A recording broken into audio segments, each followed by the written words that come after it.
अस्सलाम वालेकुम, मेरा नाम तैयबा है और आज हम जिस टॉपिक को डिस्कस करेंगे वो है अटैचमेंट और उसकी थेरीज। तो अटैचमेंट जो है वो एक बायोलॉजिकल प्रोसेस है। जैसे आ, किसी इंसान दो इंसानों का इमोशनल बॉन्ड है एक दूसरे के साथ, और अटैचमेंट ज़रूरी नहीं है कि रेसिप्रोकल हो, कि आप जो है वो जिसके साथ आप अटैच हैं तो वो इंसान भी आपके साथ उतना ही अटैच्ड हो। लेकिन जब अटैचमेंट नीड्स जो है वो फुलफिल होती हैं तो इंसान जो है वो फ्लरिश करता है। वो उसके अलावा उसको फील लव्ड, उसको लगता है कि लोग उससे मोहब्बत करते हैं, वो सिक्योर फील करता है और वर्दी फील करता है। लेकिन अगर अटैचमेंट और बिलोंगिंगनेस जो है वो not met, individual feel lonely, worthless and in a result he she would not thrives. तो वो फ्लरिश जो है वो नहीं करता, वो ग्रो नहीं करता।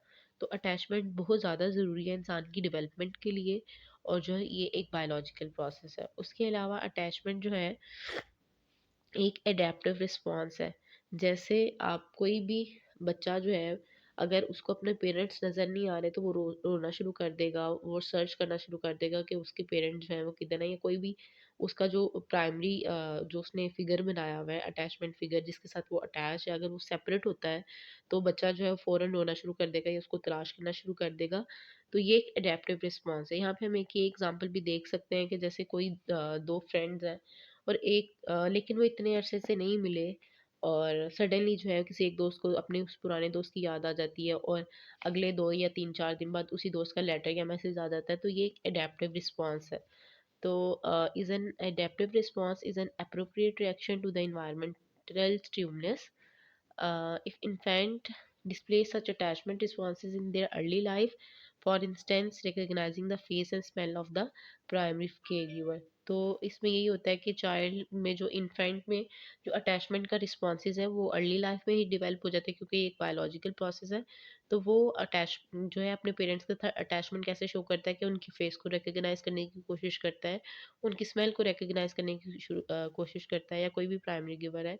तो इसमें दो जो थे वो ऑथर्स जो थे उन्होंने जो है वो बेबीज़ पे स्टडी की, इमर्सन ने, और उनके साथ उनके एक कोलीग थे, उन्होंने उन्होंने 60 बेबीज़ लिए, और उन्होंने मतलब 18 मंथ तक जो इंटरवल में 18 मंथ का जो बेबी था उसको 0 से लेके 18 मंथ तक, मतलब 18 महीने तक उनको अंडर ऑब्जर्व रखा। उनको और डिस्कवर्ड किया कि इन्फेंट जो हैं, जो बच्चे हैं, जो इन्फेंट बिल्कुल जो है वो 0 से लेके 18 मंथ तक जो बच्चे हैं, वो किस तरह अपना जो है वो अटैचमेंट डेवलप करते हैं सीक्वेंस। तो उन्होंने कुछ इस तरह बताया कि जब 0 से लेके 6 वीक्स होते हैं तो चाइल्ड जो है, जो बच्चा है आपका इन्फेंट है, वो ए सोशल होता है। मतलब young infant avoid social interaction, strangers, produce smile as response. तो 0 से लेके 6 वीक्स जो होते हैं उसमें जो इन्फेंट है वो ए सोशल होता है, और वो सोशल इंटरेक्शंस को अवॉइड करने की कोशिश करता है, किसी भी स्ट्रेंजर के पास नहीं जाता, और एज अ स्माइल जो है वो उसका रिस्पॉन्स होता है। तो ये उसके अलावा आपके पास नेक्स्ट जो है वो आता है 6 वीक से लेके 7 मंथ तक। 6 वीक से लेके 7 मंथ तक इनडिस्क्रिमिनेट अटैचमेंट होती है। Infant enjoy interaction with care giver and throw tantrum if interaction ceases. बच्चा जो है, जो उसके केयर गिवर के साथ जो है वो इंटरेक्शन होता है, उसके साथ जो उसका दिन गुजरता है वो उसको एंजॉय करता है, लेकिन अगर वो उसको नज़र नहीं आता या फिर उसके साथ उसकी इंटरेक्शन थोड़ी कम होती है तो वो टेंट्रम दिखाना शुरू कर देता है। इसमें यही है कि इन्फेंट जो है वो अपने जो केयर गिवर्स होते हैं या सिमिलर फेसेस के जो लोग होते हैं, उनके पेरेंट्स और उनके चाचा दादा वगैरह, उनकी तरफ जो है वो स्माइल पास करते हैं। उसके अलावा हमारे पास थर्ड वन आ जाता है स्पेसिफिक अटैचमेंट। हमारे पास 7 मंथ से लेके 9 मंथ तक जो है वो स्पेसिफिक अटैचमेंट्स होती हैं इन्फेंट की, जिसमें infant look for the primary care giver security, comfort and protection. कि बच्चा जो है वो अपने जो उसका प्राइमरी केयर गिवर होता है, जो उसको सिक्योरिटी, कंफर्ट और प्रोटेक्शन प्रोवाइड करता है, उसकी तरफ देखता है। उसको मतलब इन्फेंट जो है वो stranger express stranger fear and stranger anxiety. मतलब इन मंथ्स में चाइल्ड जो है वो अपने केयर गिवर के साथ ही जो है वो सिक्योर फील करता है और कंफर्ट फील करता है और प्रोटेक्ट फील करता है। जब भी कोई स्ट्रेंजर आता है तो वो जो है वो स्ट्रेंजर एंजाइटी शो करता है। उसके बाद हमारे पास नेक्स्ट आ जाता है मल्टीपल अटैचमेंट्स, जिसमें हमारे पास 1 मंथ से लेके जो है वो ऑनवर्ड है। तो इसमें यही है कि हम babies from the attachment to multiple figures, बच्चों की जो है वो अपने मल्टीपल फिगर्स के साथ जो है वो अटैचमेंट हो जाती है, जैसे फादर, सिबलिंग्स, ग्रैंड पेरेंट के साथ। और कम्युनिकेशन जो है वो बहुत ज़्यादा अहम रोल प्ले करती है डेवलपमेंट में, चाइल्ड की अटैचमेंट की डेवलपमेंट में, किस तरह उसके ग्रैंड पेरेंट, फादर और सिबलिंग्स जो है उसके साथ जो है वो इंटरेक्ट कर रहे हैं। और इसमें सॉरी मैंने आपको बताया कि 1 मंथ से ऑनवर्ड है, तो जो पीछे वाले हैं वो सारे वीक्स हैं, कि मतलब शुरू में 0 से लेके 6 वीक्स हैं, फिर 6 वीक से लेके 7 वीक्स हैं, ये गलती से मेरे से मंथ लिखा गया है। उसके बाद फिर स्पेसिफिक अटैचमेंट में 7 से लेके 9th वीक्स हैं, उसके बाद ऑनवर्ड जो है 1 मंथ से लेके जो है वो ऑनवर्ड उसका जो मतलब 2 वीक से ऑनवर्ड होता है वो रिएक्शंस होंगे। या कुछ बच्चे जो है वो डिफरेंट स्टेजेस में डिफरेंट रिएक्शंस शो करते हैं। आगे फर्दर इसी को कंटिन्यू देखते हैं कि क्या अटैचमेंट है। पेरेंट चाइल्ड अटैचमेंट तो वर्ल्ड वॉर 2 के बाद एक इंसान ने जो है वो स्टडी किया और उसने ये प्रपोज किया कि जो अटैचमेंट होती है ये बायोलॉजिकली प्री डिस्पोज्ड होती है और जो है इंसान की सर्वाइवल के लिए बहुत ज़रूरी है। अगर बच्चा जो है वो अपने केयर गिवर से दूर हो जाता है तो वो जो है वो एंजाइटी लेवल उसका इंक्रीज़ होता है और बच्चा जो है वो दोबारा जो है वो मोटिवेट बहुत जो है वो मोटिवेट होता है कि दोबारा रीस्टैब्लिश करें अपनी प्रॉक्सिमिटी को। तो उसको जो है वो उसके केयर गिवर के पास रहेगा तो उसका अटैचमेंट स्टाइल जो है वो सिक्योर होगा और वो ठीक रहेगा। लेकिन अगर अपने केयर गिवर से वो दूर चला गया है तो उसकी एंजाइटी लेवल जो है वो इंक्रीज़ होगा। Because security comes from the caregiver, however, children must adapt their proximity seeking strategies to match the caregiver parenting styles. तो उसके अलावा इसमें यही है कि अगर if parent are intolerant of the emotional display, अगर कोई भी बच्चा कोई टेंट्रम शो कर रहा है, कोई इमोशनल डिस्प्ले शो कर रहा है, तो वालिदैन जो है वो इनटॉलरेंट होते हैं उस पे, तो बच्चा वो इमोशन जो है वो एक्सप्रेस करना छोड़ देता है और वो कोई और तरीके जो है वो अटेन करता है, वो वेज़ जो है वो तरीके इख्तियार करता है कंफर्ट हासिल करने के और ताकि उसको जो है वो पेनफुल रिजेक्शंस जो है वो फ़ील ना करनी पड़े अपने पेरेंट की वजह से। तो उस इसमें ना अटैचमेंट बिहेवियरल सिस्टम यही है कि इन्फेंट जो है वो अपने केयर गिवर के साथ जो है वो इंगेज होता है, अटैच होता है, उसको अटैचमेंट बिहेवियर सिस्टम कहते हैं।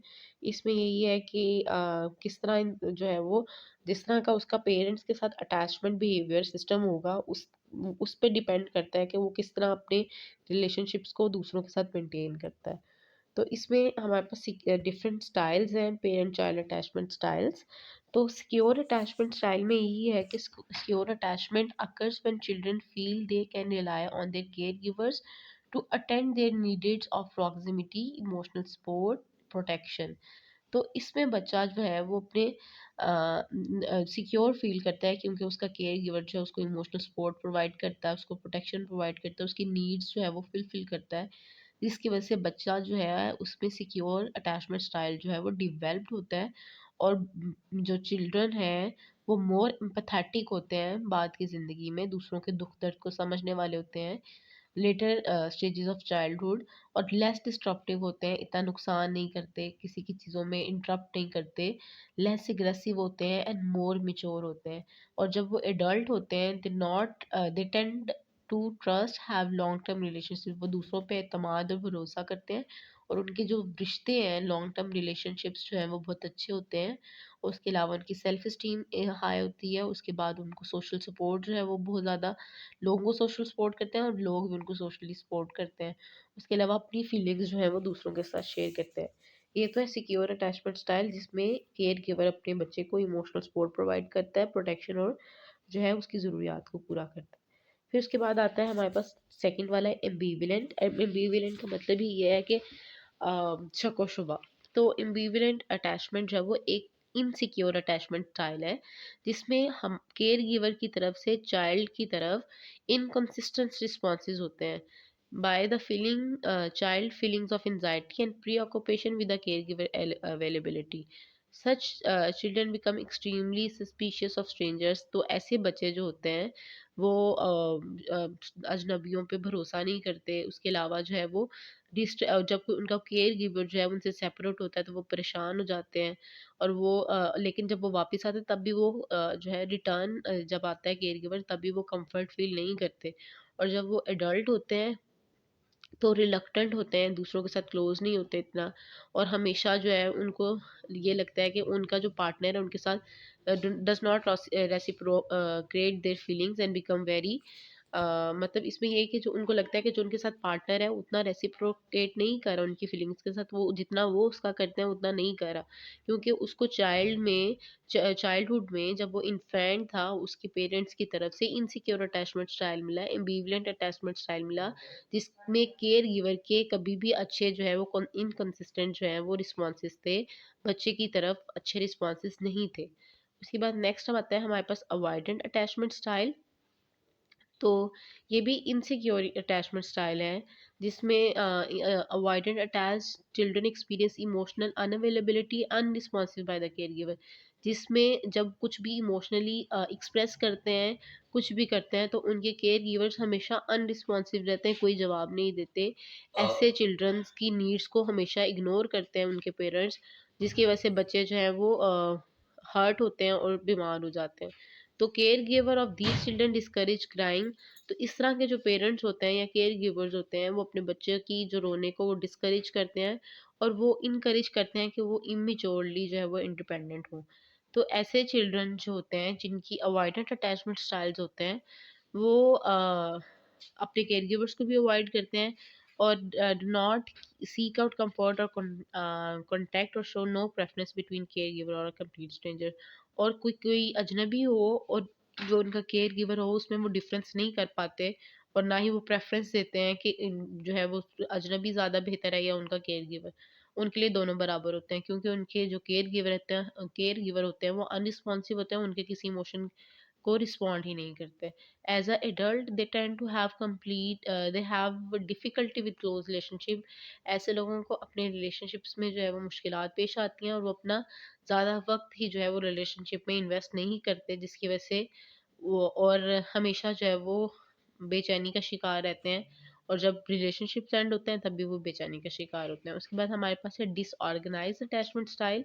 ये भी इनसिक्योर अटैचमेंट स्टाइल है, जिसमें आप अपने बच्चे की नीड को कॉन्स्टेंटली जो है आप उस उनको रिस्पॉन्ड नहीं कर पा रहे हो, उसकी नीड्स को उसको अच्छे तरीके से रिस्पॉन्ड नहीं कर पा रहे हो। Develop from the parent consistent failure to respond appropriately to their children distress. बच्चा जिस वजह से परेशान है आप उसको रिस्पॉन्ड ही नहीं कर पा रहे हो आपका। और इसकी वजह से क्या होगा कि बच्चा जो है उसमें डिसऑर्गेनाइज ऑर्गेनाइज अटैचमेंट स्टाइल की वजह से उसमें मिक्सचर ऑफ बिहेवियर होगा, जैसे अवॉइड करेगा, रेजिस्ट करेगा और जो है डेज बिहेवियर कंफ्यूज किस्म का बिहेवियर होगा, उसको कुछ समझ नहीं आएगी कि उसने क्या करना है। जब उसका केयर गिवर भी पास है तो उसने क्या करना है। तो ये जो है ये डिसऑर्गेनाइज्ड अटैचमेंट स्टाइल है। इस ये कुछ स्टाइल्स थे जो मैंने आपके साथ डिस्कस किए। अगर आप चाहते हैं कि मैं अटैचमेंट के बारे में कुछ और आपके साथ डिस्कस करूँगी तो आप ज़रूर मुझे कमेंट में बता दीजिएगा। Thank you so much. अल्लाह हाफ़िज़।